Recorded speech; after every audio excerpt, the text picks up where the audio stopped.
Hello everyone, आज date है 8 फरवरी 2022 और द हिंदू न्यूज एनालिसिस में आपका स्वागत है। इस वीडियो में हम द हिंदू के इंपोर्टेंट न्यूज़ को एग्जाम के पॉइंट ऑफ व्यू से डिस्कस करेंगे। नीचे डिस्क्रिप्शन बॉक्स में Telegram channel Volcano IAS academy का लिंक दिया हुआ है। आप Telegram channel Volcano IAS academy के साथ में जुड़ सकते हैं। वहाँ पर हर exam means UPSC, state PSC and other exams के पॉइंट ऑफ व्यू से काफ़ी इंपॉर्टेंट इन्फॉर्मेशन आप सभी के साथ में शेयर की जाती है। तो चलो स्टार्ट करते हैं। वीडियो को स्टार्ट करेंगे एक ज्योग्राफिकल मैप क्वेश्चन के साथ में। और आज आपका क्वेश्चन ये है कि वेमनाड लेक को जाकर के आपको सबसे पहले मैप में व्यू करना है, फिर इससे रिलेटेड हर इंपॉर्टेंट फैक्ट्स को एंड इन्फॉर्मेशन को कमेंट बॉक्स में टाइप करना है। कल हमने आपसे क्वेश्चन पूछा था शेषाचलम हिल्स को लेकर के। तो शेषाचलम हिल्स को अगर हम मैप में व्यू करें तो जो हमारा ईस्टर्न घाट है उसी का पार्ट है शेषाचलम हिल्स। शेषाचलम हिल्स या फिर शेषाचलम फॉरेस्ट वाला जो एरिया है उसको 2010 में बायोस्फीयर रिजर्व का डेजिग्नेशन दे दिया गया था। यहाँ पर बहुत सारी एंडेमिक एंड रेयर प्लांट्स पाए जाते हैं, जिसमें सबसे इंपॉर्टेंट है रेड सैंडलवुड। द हिंदू का अगर हम डिस्कशन करें तो सबसे फ्रंट पेज पर इंपॉर्टेंट न्यूज़ है इंडिया और श्रीलंका रिलेशन को लेकर के। मेंस के पेपर जीएस पेपर 2 से आप इस आर्टिकल को रिलेट कर सकते हो। यहाँ पर डिस्कशन किया गया है कि श्रीलंका के foreign minister mister GL Paris जो हैं वो इंडिया की विजिट पर आए। बहुत सारे पॉइंट्स के ऊपर डिस्कशन हुआ। सबसे इंपॉर्टेंट पॉइंट, सभी को पता है श्रीलंका प्रेजेंट टाइम में इकोनॉमिक क्राइसिस से गुजर रहा है और इंडिया ने अभी प्रेजेंट टाइम में यहाँ पर कुछ हेल्प की है श्रीलंका की अपने उस इशू से बाहर निकलने के लिए। मतलब इस आर्टिकल में जो यहाँ के फॉरेन मिनिस्टर आए हैं श्रीलंका, उन्होंने डायरेक्टली इंडिया के लिए बोला है कि हमारे क्राइसिस टाइम में इंडिया ने जो हेल्प की है वो हमारे लिए काफ़ी ज़्यादा इंपॉर्टेंट रही। यहाँ पर कुछ और पॉइंट्स के ऊपर डिस्कशन किया गया और लास्ट में यहाँ पर डिस्कशन किया गया कि जो फिशिंग पॉइंट है, आप सभी को पता है प्रेजेंट टाइम में या फिर पहले भी अगर हम देखें तो श्रीलंकन फिशरमैन और इंडिया के जो फिशरमैन हैं उनके बीच में अभी प्रेजेंट रिसेंट आप देख लीजिए या फिर पास्ट में आप देख लीजिए बहुत सारे क्लेसेस देखने को मिलते हैं। वहाँ की जो नेवी है, इसके अलावा इंडिया के जो फिशरमैन हैं उनके बीच में भी क्लैश देखने को मिलते हैं। लास्ट ईयर जो है इंडिया के कुछ फिशरमैन को उन्होंने कैप्चर भी कर लिया था और बाद में एक डिस्कशन के थ्रू उनको छोड़ा गया था। तो एक इशू है और इसको ये जो बायलैटरल रिलेशन है इंडिया और श्रीलंका के, उनको काफ़ी ज़्यादा इफेक्ट करता है। इसीलिए यहाँ पर डिस्कशन किया गया है कि इंडिया की तरफ से जो भी फिशरमैन हैं वो डीप ट्रोलिंग जैसी जो प्रोसीजर को फॉलो करते हैं उसको फॉलो ना करें। इसकी वजह से वहाँ पर जाकर के श्रीलंका की जो एरिया है वहाँ के मेरीन रिसोर्सेज को खत्म करने की या उनको कैप्चर करने की इंडियन फिशरमैन कोशिश करते हैं। तो इसके ऊपर जो फिशिंग राइट्स है उनके ऊपर भी जो कन्फ्लिक्ट है, अनरिजोल्व्ड कन्फ्लिक्ट है जो काफ़ी लंबे टाइम से बना हुआ है, इसके लेकर के भी यहाँ पर डिस्कशन हुआ है। नेक्स्ट इंपॉर्टेंट न्यूज़ है, अब सभी को पता है, हम लंबे टाइम से डिस्कस कर रहे हैं कि कर्नाटका में उडुपी जो डिस्ट्रिक्ट है वहाँ पर हिजाब को लेकर के कुछ इशू क्रिएट हुआ और अभी प्रेजेंट टाइम में जो पुदुचेरी है वहाँ पर भी इसी तरीके के कुछ ऑब्जेक्शन देखने को मिले। स्कूल टीचर ने ऑब्जेक्शन किया है जो स्टूडेंट हिजाब पहन करके स्कूल में आ रहे हैं उनको लेकर के कि आपको ये पहन करके नहीं आना है। एक तरीके से जो भी स्टूडेंट है उनके जो फंडामेंटल राइट्स हैं, एक पर्सन के फंडामेंटल राइट आर्टिकल 25 हमें बोलता है कि आप किसी भी रिलीजन को फॉलो करते हो, उसकी रिचुअल्स, उसकी जो कस्टम्स है वो भी उस रिलीजन के इनहेरेंट होती हैं। मतलब रिलीजन जिसको फॉलो कर रहे हो उसकी जो कस्टम है उनको भी आप फॉलो कर सकते हो।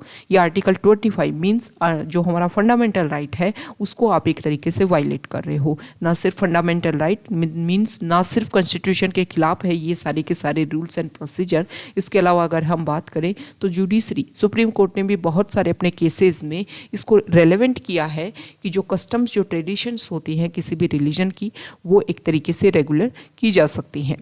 नेक्स्ट इंपॉर्टेंट न्यूज़, यहाँ पर जो आर्टिकल है वो आप सभी को पता है चाइना में ओलंपिक गेम को लेकर। चाइना में ओलंपिक गेम स्टार्ट हुए 4 फेब को और उससे पहले जो टॉर्च बियरिंग जो प्रोसीजर चल रहा था उसमें चाइना ने अपने गालवान वैली के एक जो उनके कमांडर है उनको भी इसमें इंक्लूड किया टॉर्च बियरर प्रोसीजर में। तो इसको लेकर के इंडिया ने अपनी तरफ से डिप्लोमेसी बाइकआउट किया कि हम आपके जो भी ओलंपिक गेम आप यहाँ स्टार्ट हो रहे हैं उसके ना तो ओपनिंग सेरेमनी में और ना ही क्लोजिंग सेरेमनी में पार्टिसिपेट करेंगे, क्योंकि आप पॉलिटिक्स को और गेम को एक तरीके से इन्वॉल्व करने की कोशिश कर रहे हो। अब चाइना ने अपनी तरफ से यहाँ पर अपना आंसर देने की कोशिश की है कि देखो, हम चाहते थे कि जो टॉर्च जो प्रोसीजर है उसमें ज़्यादा से ज़्यादा एक तरीके से वैरायटी हो, ज़्यादा से ज़्यादा जो वर्सेटाइल या फिर एक तरीके से डाइवर्स एरिया से जो लोग हैं वो इस टॉर्च बियरिंग प्रोसीजर में शामिल हो। इसीलिए हमने यहाँ पर इनको शामिल किया था और ज़्यादा हमारा कोई इंटेंशन नहीं था। नेक्स्ट इंपॉर्टेंट न्यूज़ है, सुप्रीम कोर्ट ने त्रिपुरा पुलिस को लेकर के कुछ इंपॉर्टेंट बात बोली है। यहाँ पर एक एक्टिविस्ट ने पिटीशन जाहिर की थी सुप्रीम कोर्ट में कि यहाँ पर कुछ इशू हो रहा है कि जो पुलिस है वो अपनी तरफ से एक तरीके से मनमानी करने की कोशिश करती है। The supreme court on Monday orally accused the Tripura police of harassing police who take to social media on the communal violence that occurred in the state। मतलब सोशल मीडिया जैसे प्लेटफॉर्म को कर्ब करने के लिए वहाँ के जो भी लोकल रेजिडेंट है उन सभी को एक तरीके से हैरेस करने की कोशिश करती है जो पुलिस है। तो इसी को लेकर के बोला है कि हम अभी तो आपको ओरली ऑर्डर दे रहे हैं और अगर इस तरीके के इशू बार बार आते रहे तो हम बिल्कुल नहीं हेजिटेट करेंगे कि जो भी होम सेक्रेटरी हैं उसको हियरिंग के लिए यहाँ पर प्रेजेंट होना पड़ेगा। नेक्स्ट इंपॉर्टेंट न्यूज़ यहाँ पर देखिए, यहाँ जो आर्टिकल है ना वो आप सभी को पता है कि जैसे ही किसी भी साल का जब फर्स्ट सेशन स्टार्ट होता है तो पता है आपको कि बजट सेशन स्टार्ट हुआ या फिर जब भी कोई नई गवर्नमेंट बनती है जनरल इलेक्शन के बाद में, तो उसमें जो उसका पहला सेशन होता है पार्लियामेंट का, उन 2 टाइम जो है हमारे जो प्रेसिडेंट हैं वो जॉइंट सिटिंग को, पार्लियामेंट की जॉइंट सिटिंग को एड्रेस करते हैं। तो जो एड्रेस किया गया प्रेसिडेंट को, उन्हीं को उस प्रेसिडेंट के एड्रेस को ही मोशन ऑफ थैंक्स जो है वो पास करवाने के लिए यहाँ पर डिस्कशन चल रहा है। तो यहाँ पर हमारे प्राइम मिनिस्टर ने कुछ रिप्लाई दिया, मतलब अपोजिशन पार्टीज़ ने कुछ काउंटर अटैक किए गवर्नमेंट के ऊपर, प्रेसिडेंट के स्पीच को लेकर के कुछ उन्होंने बात बोली। तो यहाँ पर उन्होंने अपनी तरफ से रिप्लाई देने की कोशिश की, लगभग 100 मिनट तक उन्होंने यहाँ पर स्पीच दिया और उसमें उन्होंने रिप्लाई में कुछ इंपॉर्टेंट बात बोली। स्पेसिफिक फोकस किया उन्होंने कांग्रेस पार्टी के ऊपर और बोला कि आप जो डिवाइड एंड रूल पॉलिसी के अकॉर्डिंग काम कर रहे हो वो एक तरीके से एक सिन कर रहे हो, एक पाप कर रहे हो। आपने जो कोविड-19 जैसा पेंडेमिक जो है उसको भी एक तरीके से अपनी पार्टी को प्रमोट करने के लिए उस पेंडेमिक जैसे इशू को भी आपने उसको एक मुद्दा बनाया और उसके ऊपर डिस्कशन होना चाहिए ताकि किस तरीके से हम उन लोगों की हेल्थ जो है, हेल्थ सिक्योरिटी प्रोवाइड कर सकते हैं। बल्कि आपने इसलिए उठाया कि जो गवर्नमेंट है उसके अकॉर्डिंग काम नहीं कर रही है, बल्कि वेल इंफ्रास्ट्रक्चर ना होने के बाद में गवर्नमेंट ने जो फर्स्ट और सेकेंड वेव में यहाँ पर अपने जो भी इशूज हैं उनको जितना कम तरीके से या अच्छे तरीके से सॉल्व करने की कोशिश की है वो काफ़ी काबिल तारीफ़ है। तो यहाँ पर स्पेशल फोकस किया गया हमारे लिए। देखो ज़्यादा पॉलिटिक्स की बात है, ज़्यादा इंपॉर्टेंट नहीं है, बस एक तरीके से उन्होंने काउंटर आंसर देने की कोशिश की है कि यहाँ पर आप इस तरीके से कंट्री को डिवाइड करने की कोशिश कर रहे हो। नेक्स्ट इंपॉर्टेंट न्यूज़ है, यहाँ पर देखिए, एक सेकेंड, पेज नंबर 2 पर,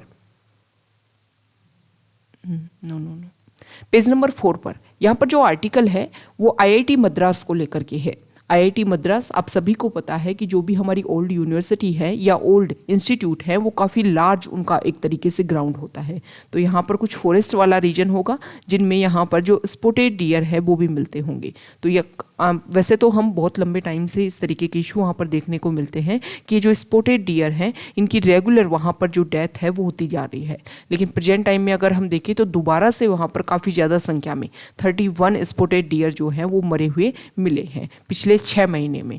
तो यहाँ पर जो एक्टिविस्ट है उन्होंने RTI यहाँ पर डाली है कि जो भी डिटेल्स आनी चाहिए कि ये किस वजह से इनकी डेथ हो रही है। IIT मद्रास के जो मेंबर्स हैं उन्होंने बोला है कि अगर हम प्रीवियस ईयर से कंपैरिजन करें तो काफ़ी ज़्यादा संख्या में कमी आई है, लेकिन फिर भी यहाँ पर रेगुलर जो डेथ है वो रेगुलर होती जा रही है। एक्टिविस्ट ने स्ट्रेस किया है इस बात के ऊपर फोकस करने को कि IIT मद्रास का जो कैंपस है वहाँ पर जो पोल्यूशन लेवल है उसको हमें रिड्यूस करने की ज़रूरत है, क्योंकि जो डियर है या फिर ब्लैक बक्स है उनमें प्लास्टिक के कुछ ऐसे ट्रेसेज मिले हैं उनकी बॉडी में जिसकी वजह से लगता है कि उन्होंने इसको कंज्यूम किया है और उसी की वजह से उनकी डेथ हुई है। यहाँ पर अगर हम बात करें जो जिनकी भी इन ब्लैक बक्स की और डियर की डेथ हुई, जब उनका पोस्टमार्टम किया गया तो 10 की यहाँ पर जो कारण बताया गया कि जो डेथ है उनमें से कुछ का कारण तो यहाँ पर था कि उनकी जो हेल्थ है वो इशू था। इसके अलावा अगर हम बात करें तो कुछ में वीकनेस का कारण बताया गया, कुछ यहाँ पर जो है जो इनका ग्राउंड जो है वहाँ पर स्ट्रे जो डॉग है उसकी वजह से भी, उनके काटने की वजह से भी इनकी डेथ हो रही है, और कुछ यहाँ पर रिमेनिंग जो है उनकी डेथ हुई है प्लास्टिक इंडाइजेशन की वजह से। तो ये मेजर इशू है पोल्यूशन को लेकर के और जो स्ट्रे डॉग है उनको भी काउंटर करने के लिए, क्योंकि हमारे एक तरीके से जो फॉरेस्ट के जो इम्पोर्टेंट रोल प्ले करते हैं डियर, उनकी डेथ होने की वजह से यहाँ की जो बायोडाइवर्सिटी है वो काफ़ी ज़्यादा इफेक्ट होगी। Next important news page number, यहाँ देखिए पेज नंबर 6 पर यहाँ पर जो आर्टिकल है एक सेकेंड, हाँ, यहाँ पर तमिलनाडु को लेकर के कुछ हेल्थ इशू को यहाँ पर शो कर रखा है। वैसे हम तमिलनाडु के ऊपर फोकस ना करके अगर कंप्लीट एरिया इंडिया के ऊपर फोकस करें तो भी हमें इस तरीके के जो इशू हैं या इस तरीके के जो डाटा है वो देखने को मिलेंगे। कोविड के टाइम में हमने ये देखा कि जो कोविड जो है या फिर इस पैंडेमिक के ऊपर ज़्यादा फोकस किया गया हेल्थ सेक्टर में, लेकिन इसकी वजह से अदर सेक्टर में या अदर जो डिजीज़ हैं उनकी संख्या जो है वो काफ़ी ज़्यादा इंक्रीज़ हो गई है। यहाँ पर ये बताया गया है कि तमिलनाडु में जो कैंसर के जो केसेस हैं वो काफ़ी ज़्यादा इंक्रीज़ हो गए हैं।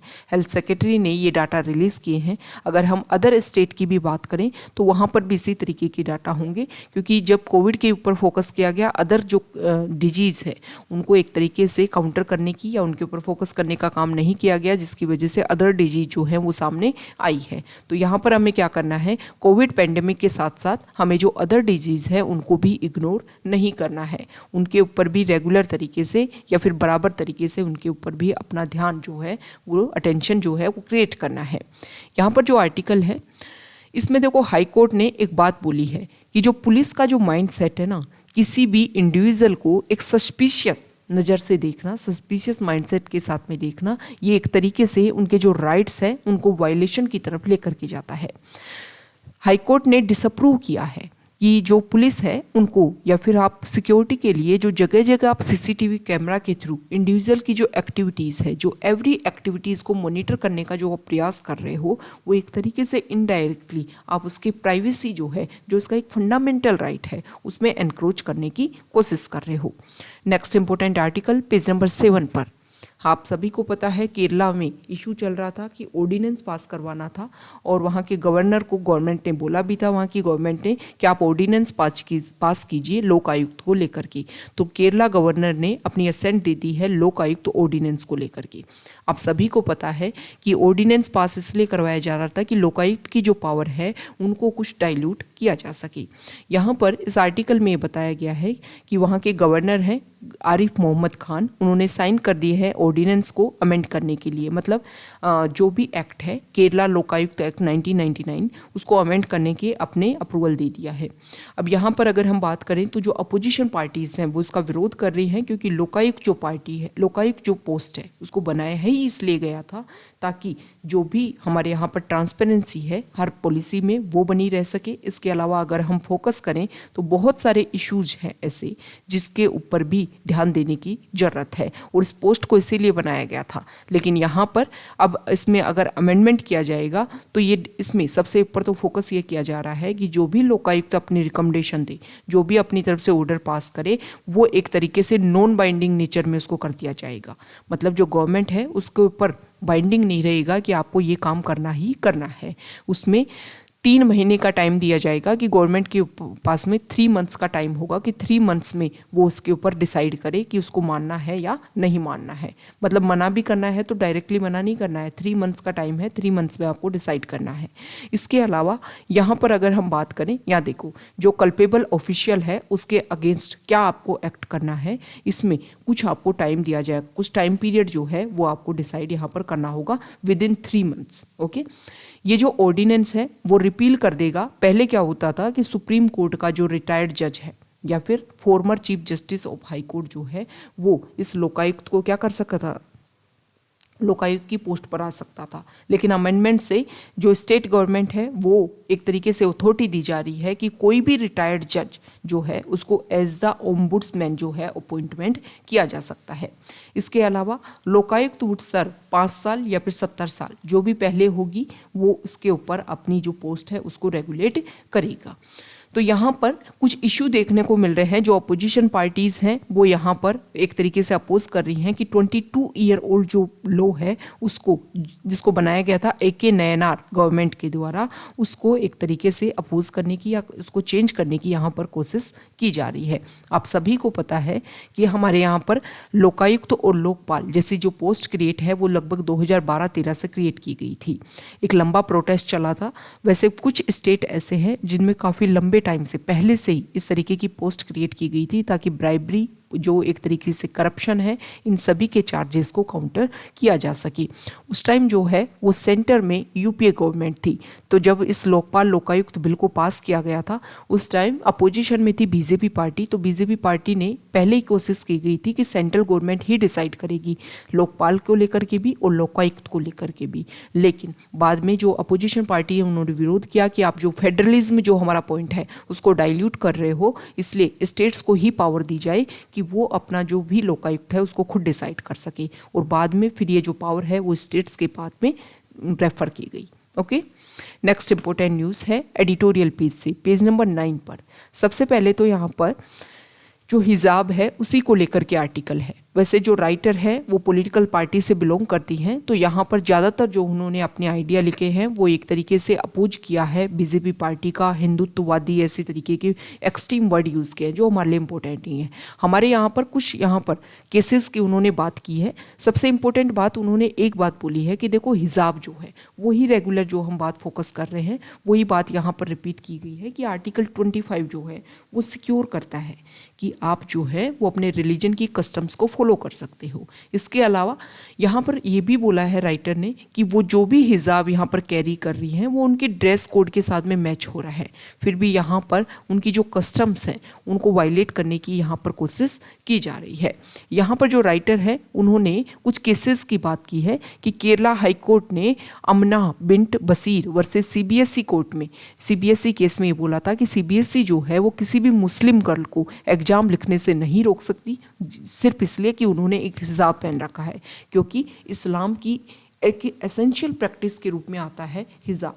ओके, अंडर आर्टिकल पार्ट 1 जो है वो दूसरी तरफ ये बोलता है कि Kerala high court in Fatima Tasneem versus state of Kerala 2018, उसमें भी court could not tell school to allow Muslim girl to wear hijab. यहाँ पर उन्होंने ये नहीं बताया था कि जो स्कूल है उनको एक तरीके से ऑर्डर देने की कोशिश नहीं की थी कि जो गर्ल्स हैं उनको हिजाब पहनने के लिए आप अलाउ करो।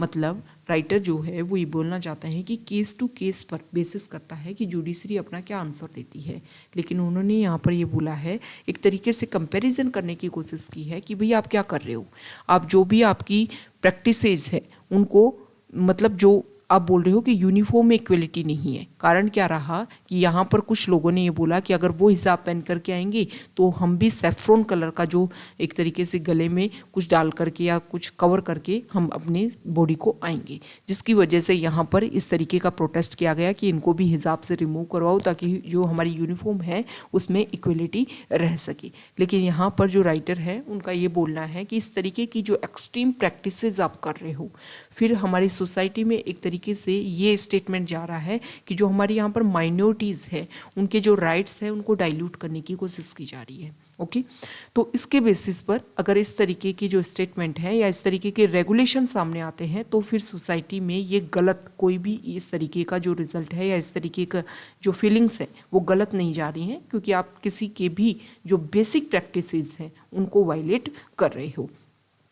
यहाँ पर उन्होंने बोला है कि जो तालिबान जो है वो भी तो यही कर रहा है। तालिबान जो है वो अपने रूल्स एंड रेगुलेशंस मनवाने के लिए कोशिश कर रहा है कि भाई वहाँ पर हिजाब पहनो, जो गर्ल्स हैं उनको बिल्कुल रेगुलेट किया है कि आप बिल्कुल कवर करके आओगे, जो स्कूल है वहाँ पर पार्टीशन कर दिया। यहाँ पर क्या कर रहे हो, यहाँ पर आप अपनी मनमानी करवाने की कोशिश कर रहे हो। इनडायरेक्टली आप एक तरीके से डेमोक्रेसी के नाम पर ऑटोक्रेसी तो क्रिएट कर रहे हो ना। ओके, तो यहाँ पर ये जो राइटर है यहाँ पर कुछ पॉइंट्स है, ये जो 2 केसेस की बात की गई है ये हमारे लिए इम्पोर्टेंट हो जाते हैं। और आर्टिकल 25, क्योंकि देखो इतना डिस्कशन हुआ है तो सोसाइटी में इस आर्टिकल को रिलेट किया जा सकता है। इसके अलावा जो है वो बहुत सारे इश्यूज को रिलेट करके यहाँ पर जो है इस क्वेश्चन को या फिर इसके बारे में क्वेश्चन पूछा जा सकता है। ओके, हमारे जो पॉलिटी जीएस पेपर 2 जो है उससे भी रिलेट करके, मेंस का जो पेपर है जीएस पेपर 2 उससे रिलेट करके भी इस आर्टिकल को पूछा जा सकता है। ओके, पॉलिटी से रिलेट करके। नेक्स्ट पेज नंबर 9 पर ही कुछ डाटा शो कर रखे हैं। यहाँ पर पार्लियामेंट का अभी बजट सेशन चल रहा है आप सभी को पता है। और जब भी पार्लियामेंट के जो सेशन हुए हैं उनमें बहुत सारे जो बिल हैं वो भी पास किए गए हैं। तो यहाँ पर ये बताया गया है कि पार्लियामेंट्री की जो कमेटी होती है वो पार्लियामेंट के फंक्शनिंग में एक महत्वपूर्ण रोल या इंपॉर्टेंट रोल प्ले करती है। जब भी कोई बिल किसी कमेटी को रेफर किया जाता है तो जो मेंबर्स हैं वो एक्सपर्ट्स से और स्टेक होल्डर्स से डिस्कशन करते हैं, उसके बाद में एक ओपिनियन, एक रिजल्ट के ऊपर पहुंचते हैं। बिल के जो भी प्रोस एंड कॉन्स हैं उसके बारे में एक ओपिनियन अपना बनाते हैं, उसके ऊपर डिस्कशन किया जाता है और लास्ट में जो कमेटी है वो अपनी रिकमेंडेशन देती है जिसके बेसिस पर एक बेटर लेजिस्लेशन बनता है। लेकिन रिसेंट टाइम में अगर हम देखें तो जो बिल्स हैं उसको शेयर करना, कमेटीज़ के साथ में बिल को शेयर करना काफ़ी ज़्यादा कम हो गया है। यहाँ पर अगर हम बात करें तो जो भी कमेटी होती हैं उनमें एमपी की जो अटेंडेंस होती है, बहुत सारी कमेटीज़ के जो मेंबर्स होते हैं उनमें जो अटेंडेंस है वो भी काफ़ी ज़्यादा कम हो गई है। लास्ट 3 इयर्स में अगर हम देखें तो 50% से कम, बहुत कम ऐसा हुआ है कि 50% से ज़्यादा क्रॉस हुई है कमेटी में जो मेंबर्स की अटेंडेंस है। कमेटी रेफरेंस की अगर हम बात करें तो जब भी किसी बिल को पास किया जाता है तो एक प्रोसीजर तो ये होता है कि उसको एक कमेटी के पास में भेजा जाए, पार्लियामेंट्री कमेटी उसके ऊपर डिस्कशन करे, फिर ताकि एक बेहतरीन रिजल्ट सामने आए। ओके, अब यहाँ पर अगर हम बात करें तो पार्लियामेंट का जो लास्ट विंटर सेशन हुआ जिसमें 12 बिल पास किए गए, जिसमें से सिर्फ 4, ओनली 33% जो है वो इंट्रोड्यूस किए गए किसी पार्लियामेंट्री कमेटी के पास में। ये थोड़ा सा इंप्रूवमेंट है। 2021 का जो मॉनसून सेशन है इसमें 15 बिल इंट्रोड्यूस और रेफर किए गए थे, लेकिन कोई भी बिल वहाँ पर रेफर नहीं किया गया था। लेकिन यहाँ पर अगर हम देखें थोड़ा सा हल्का सा इंप्रूवमेंट देखने को मिला है। जो एक तरीके से बिल को जो कमेटीज़ के पास में रेफर किया जाता है वो 2014 के बाद में ही डिक्रीज देखने को मिला है। 60 to 71% जो बिल है वो 14th और 15th लोकसभा में कमेटीज़ के पास में सेंड किए जाते थे, लेकिन बाद में 27% एंड 13% तक आ गया 16th और 17th लोकसभा में। मतलब एक तरीके से डिक्रीज हुआ है कि जो बिल है उनको कमेटीज़ के पास में बहुत कम भेजा जा रहा है। यहाँ पर अटेंडेंस की बात की जा रही है कि जितने भी टोटल मेंबर और पॉसिबल मेंबर्स जो है उनकी अटेंडेंस कितनी है, तो मोर देन 50% जो है वो काफ़ी कम जा रही है।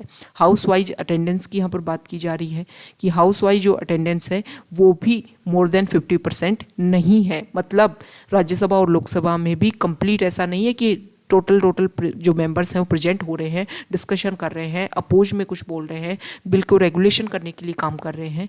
कमेटीज़ वाइज स्टैंडिंग की भी अटेंडेंस की भी बात की जाए तो 50% से कम जो है वो बहुत कम हमें चांसेस देखने को मिल रहे हैं। ओके, मतलब जितनी स्ट्रेंथ है उसमें से आधे % ही हर एरिया में प्रेजेंट हो रहे हैं।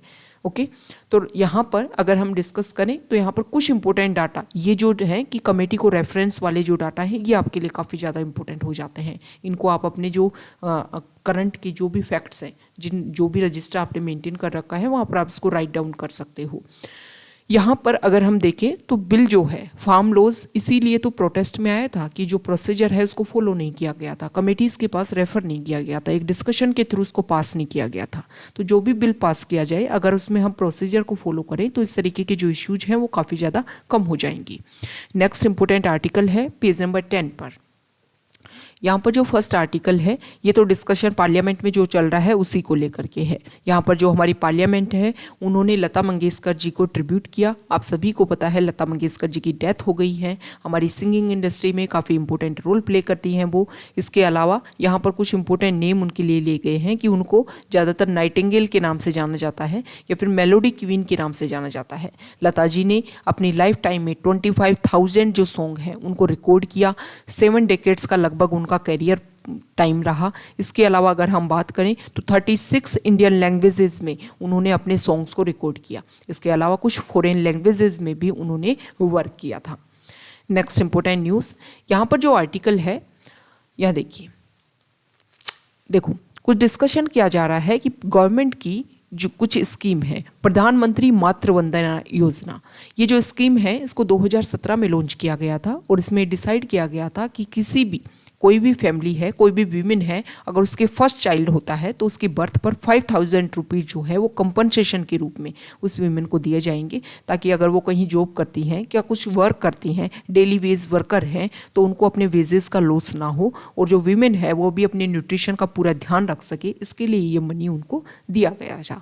अब इसमें जो गवर्नमेंट है उन्होंने कुछ नया अनाउंसमेंट अभी प्रेजेंट टाइम में किया है कि जो फर्स्ट चाइल्ड तक हम प्रोवाइड करते थे, अब उसको सेकंड चाइल्ड तक भी आपको कवर किया जाएगा। मतलब किसी वीमेन के सेकंड चाइल्ड हो रहा है तब भी आपको ये जो बेनिफिट है वो दिए जाएंगे, लेकिन सिर्फ इंपॉर्टेंट ये है कि जो सेकंड चाइल्ड है वो गर्ल होना चाहिए। तो इसको लेकर के जो एक्टिविस्ट हैं उन्होंने शार्प क्रिटिसिज्म किया है कि यहाँ पर एक तरीके से आप क्या कर रहे हो, आप डिमांडेड कर रहे हो, आप जो यूनिवर्सल जो चीज़ें होनी चाहिए उसके ऊपर फोकस करना चाहिए। चाहे कोई भी चाइल्ड हो, आपके ऊपर फोकस यहाँ पर नहीं करना चाहिए। आपको सिर्फ और सिर्फ फोकस किया जाना चाहिए कि सिर्फ जो सेकंड चाइल्ड है उस तक जो आपकी भी बेनिफिट्स हैं वो सब कुछ प्रोवाइड करवाई जा सके। ओके, यहाँ पर अगर हम बात करें तो देखो, प्रधानमंत्री मातृ वंदना योजना में जो 5,000 जो रुपीज़ आपको दिए जाते हैं, उसमें कुछ टाइम पहले प्रधानमंत्री मातृ वंदना योजना को एक तरीके से दूसरी जो हमारी स्कीम है जननी सुरक्षा योजना, जिसमें 1,000 रुपीज़ दिए जाते हैं अगर इंस्टीट्यूशनल बर्थ होता है तो इसमें 1,000 रुपीज़ को भी इसमें इंसर्ट किया गया, तो अब एक वीमेन को 6,000 रुपीज़ मिलते हैं। यहाँ पर मिशन शक्ति के अंडर इसको रिवैम्प करने की कोशिश की जा रही है और यहाँ पर 6,000 रुपीज़ जो है वो सेकंड चाइल्ड पे भी मिलेंगे, लेकिन सिर्फ सेकंड चाइल्ड जो है वो एक तरीके से गर्ल होनी चाहिए। तो एक तरीके से जो प्री बर्थ सेक्स सिलेक्शन जो है आप प्रमोट कर रहे हो गर्ल चाइल्ड को और डिस्करेज करने की कोशिश कर रहे हो कि प्री बर्थ सेक्स सिलेक्शन ना करे कोई भी जो फैमिली है वो। इसी के लिए फोकस करने की उन्होंने बात बोली कि लोकसभा में जो हमारी women and child development minister है स्मृति ईरानी, उन्होंने बोला कि हम चाहते हैं कि सेक्स सिलेक्शन जो जैसे जो प्रोसीजर या इशू हैं वो सामने ना आए और कोई भी चाइल्ड हो या फिर गर्ल चाइल्ड हो तो उसके पर फोकस किया जाए। इसकी वजह से जो हमारा सेक्स रेशियो है वो भी इंक्रीज होगा और जो एक तरीके से इक्वलिटी है वो भी समाज में आ पाएगी। यहाँ पर अगर हम बात करें तो ये जो 5,000 रुपीज़ हैं वो किस तरीके से दी जाते हैं। फर्स्ट इंस्टॉलमेंट इसका दिया जाता है अर्ली रजिस्ट्रेशन ऑफ प्रेगनेंसी, जब वीमेन करवा देती है उसके बाद में उनको 1,000 रुपीज़ दिए जाते हैं। 2,000 रुपीज़ दिए जाते हैं जब 6 मंथ की प्रेगनेंसी हो जाती है और जो भी एंटीनेटल चेक होते हैं वो कंप्लीट उन्होंने सारे टीके अपने ऊपर इम्प्लीमेंट करवा लिए होते हैं। और लास्ट में 2,000 रुपीज़ उनके दिए जाते हैं चाइल्ड बर्थ के बाद में, और जो न्यू बोर्न है उनका कंप्लीट वैक्सीनेशन करवा लिया गया तब ये 2,000 रुपये दिए जाते हैं। Next important news, JNU university आप सभी को पता है उनकी पहली फर्स्ट वीमेन वाइस चांसलर बनी है। यहाँ पर उनका नाम है संती श्री धुलीपुदी पंडित। ये नेम जो है वो आपको ध्यान में रखना है, जनरल अवेयरनेस के लिए आपको पता होना चाहिए क्योंकि फर्स्ट वीमेन बनी है JNU की vice chancellor. Next important news, page number यहाँ देखिए 12 पर, यहाँ पर जो आर्टिकल है वो PM केयर्स फंड को लेकर के है। इस आर्टिकल में ये बताया गया है कि PM केयर्स फंड में 10,990 करोड़ रुपए जो है वो एज ए डोनेशन इकट्ठे हुए थे, लेकिन जिसमें से केवल 1/3 जो पार्ट है उसको ही यूज़ किया गया है। एक ऑडिट रिपोर्ट में ये सारी बातें सामने आई है। PM केयर्स फंड की अगर हम बात करें तो यहाँ पर एक तरीके से प्रीलिम्स के पॉइंट ऑफ व्यू से ये जो आर्टिकल है वो हमारे लिए रिलेट हो जाता है, क्योंकि PM केयर्स फंड को लेकर के यहाँ पर कुछ बेसिक फैक्ट्स आपसे पूछ सकते हैं। देखो, PM cares fund means prime minister citizen assistance and relief in emergency situation. Emergency situation में रिलीफ देने के लिए इस फंड को बनाया गया था, जिसमें कोई भी जो है वो डोनेशन यहाँ पर दे सकता है। कोविड-19 पेंडेमिक के दौरान में किसी को भी अगर रिलीफ प्रोवाइड करना है सिटीजन्स को या फिर डोनेशन देना है या फिर सिमिलर इमरजेंसी के टाइम भी कोई डोनेशन देना चाहता है तो यहाँ पर इस फंड में आप डोनेट कर सकते हो। PM केयर फंड जो है वो एक पब्लिक चैरिटेबल ट्रस्ट के रूप में सेटअप किया गया था, जिसको 27 मार्च 2020 को इसको रजिस्टर्ड किया गया था। यहाँ पर डोनेशंस अवेल किए गए थे from the foreign contribution and donation to fund can also avail 100% tax exemption. जो भी डोनेशन दिया जाएगा उनके द्वारा उनको 100% टैक्स एग्जेम्पशन उनको उस मनी के लिए मिलेगा। PM केयर्स फंड जो है वो prime minister national relief fund से अलग है। ये इस फंड को एडमिनिस्ट्रेट कौन करता है, PM केयर्स फंड को, तो जो हमारे प्राइम मिनिस्टर हैं वो उसके एक्स ऑफिशियो चेयरमैन रहेंगे। इसके अलावा defence, ministry of defence, minister of home affairs, minister of finance, government of India are ex officio trustees of the fund. Next important news, page number 13 पर, foreign page पर, यहाँ पर जो article है वो ईरान और जो P5 जो कंट्रीज़ हैं, P5+1 कंट्रीज़, उनके बीच में डिस्कशन को लेकर के है। हम सभी को पता है कि जैसे ही यूएस में नए प्रेसिडेंट बने तो उन्होंने डिसाइड किया कि JCPOA जो एग्रीमेंट हुआ था 2015 में, उसके ऊपर हम दोबारा ट्रांसफ़र करेंगे और ईरान के साथ में जो भी उनके ऊपर सैंक्शंस हमने लगा रखे हैं उनको दोबारा से हटाने की कोशिश करेंगे और एक तरीके से जो भी इक्वलिटी वाला जो प्रोसीजर है उसको रेगुलेट करेंगे। इसको लेकर के डिस्कशन स्टार्ट हुआ था, वियना टॉक्स स्टार्ट हुई थी, लेकिन कुछ टाइम के बाद में जो उनके जो मेंबर्स है वो अपने अपने कंट्रीज़ में लौट गए ताकि डिस्कशन किया जा सके कि जिन पॉइंट्स को हम रख रहे हैं वो सही है या नहीं है। तो अब ये बोला जा रहा है कि जो ईरान न्यूक्लियर डील टॉक्स जो है वो वियना में ट्यूसडे से, मींस आज से दोबारा से इसको रिज्यूम किया जाएगा और कुछ रिसेंट वीक्स में कुछ डिस्कशन इस पे हुआ था और अब दोबारा से इस पे डिस्कशन करके लास्ट एक तरीके से प्रपोजल लाने की कोशिश की जाएगी ताकि यहाँ पर एक रिजल्ट सामने आ सके। अब ये वियना टॉक, ये जो JCPOA टॉक्स है क्या, क्यों इम्पोर्टेंट है हमारे लिए, इस आर्टिकल की अगर हम बात करें तो सबसे पहले आपको पता होना चाहिए कि यहाँ पर ईरान के ऊपर कुछ ऐसे रिस्ट्रिक्शंस लगाने की कोशिश की गई थी कि ईरान जो है वो, यहाँ पर अगर हम बैकग्राउंड की बात करें तो सबसे पहले यूएस ने ईरान के साथ में डिस्कशन करना स्टार्ट किया था कि आप जो है, आपके पास में जो भी न्यूक्लियर वेपन बनाने के जो भी कंपोनेंट्स हैं, जैसे हैवी वाटर हो गया, यूरेनियम हो गया, इन सभी के जो भी आप स्टोर हैं उनको कट करोगे एक तरीके से। मतलब आप उसको अपनी सोसाइटी के इम्प्रूवमेंट के लिए काम कर सकते हो, इन सारे जैसे यूरेनियम इन सब का, लेकिन न्यूक्लियर वेपन बनाने के लिए आप इनका यूज़ नहीं कर सकते हो। 2018 में जो मिस्टर ट्रंप जो वहाँ के राष्ट्रपति बनते हैं, उन्होंने बराक ओबामा के बाद में, तो उन्होंने इसको अपने आप को एक तरीके से रिट्रैक्ट कर लिया। उन्होंने बोला कि हम चाहते हैं कि ईरान के ऊपर और ज़्यादा कुछ स्ट्रिक्ट जो सैंक्शंस हैं वो लगाए जाएं कि इस तरीके के वो किसी भी यूरेनियम, हैवी वाटर, इस तरीके का कोई भी जो प्रोडक्शन है वो अपने पास कर ही ना सके। उन्होंने बोला कि जो इनके ऊपर जो भी आपने गाइडलाइंस लिखी थी ना JCPOA एग्रीमेंट में, वो इतनी स्ट्रिक्ट नहीं थी, हम चाहते हैं कि और ज़्यादा स्ट्रिक्ट बनाई जाए। अब इसके बाद में क्या हुआ कि जब यूएस पीछे निकला तो जो ईरान है उन्होंने दोबारा से अपने यहाँ पर जो डेवलपमेंट है उसके ऊपर प्रोसीजर स्टार्ट कर दिया और इसी की वजह से फिर बाद में यहाँ पर इशू क्रिएट होने लगे।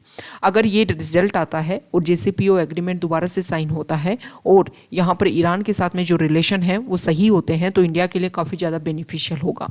इंडिया के लिए बेनिफिशियल इसलिए है कि इंडिया जो है वो अपने कुछ, चाहे जैसे कि चाहबार पोर्ट जो हमने ईरान के जो अरेबियन सी वाला एरिया है वहाँ पर डेवलप किया है, बंदर अब्बास पोर्ट, इसके अलावा जो अदर प्लान है हमारे रीजनल कनेक्टिविटी के, उनको हम रिवाइव कर सकते हैं। इसके अलावा अगर हम देखें तो चाइना जो है वो ग्वादर पोर्ट डेवलप किया है पाकिस्तान में, उसको हम न्यूट्रलाइज करने के लिए भी इंडिया अपना काम कर सकता है। इसके अलावा अगर हम कोशिश करें तो अगर यूएस जो है ईरान के साथ में बेहतरीन रिलेशन मेंटेन करता है तो इंडिया जो है वहाँ से चीप ईरानियन जो ऑयल है वो वहाँ से एक तरीके से खरीद सकता है, जिसकी वजह से हमारे यहाँ पर जो फ्यूल के प्राइसेस हैं वो अपग्रेड नहीं होंगे, जिसकी वजह से इकोनॉमिक जो इशू है वो देखने को ना मिलेंगे और एनर्जी सिक्योरिटी जैसी जो एड है वो इंडिया को मिल सकेगी। तो इंडिया के लिए काफ़ी ज़्यादा बेनिफिशियल होगा JCPOA एक्ट। अब देखते हैं इसका क्या रिजल्ट आता है। तो ये आज का हमारा द हिंदू का डिस्कशन था। अगर आप यहाँ तक आए हैं, वीडियो आपको अच्छा लगा है तो प्लीज़ वीडियो को लाइक कीजिए, शेयर कीजिए और चैनल को सब्सक्राइब कीजिए। Okay, thank you.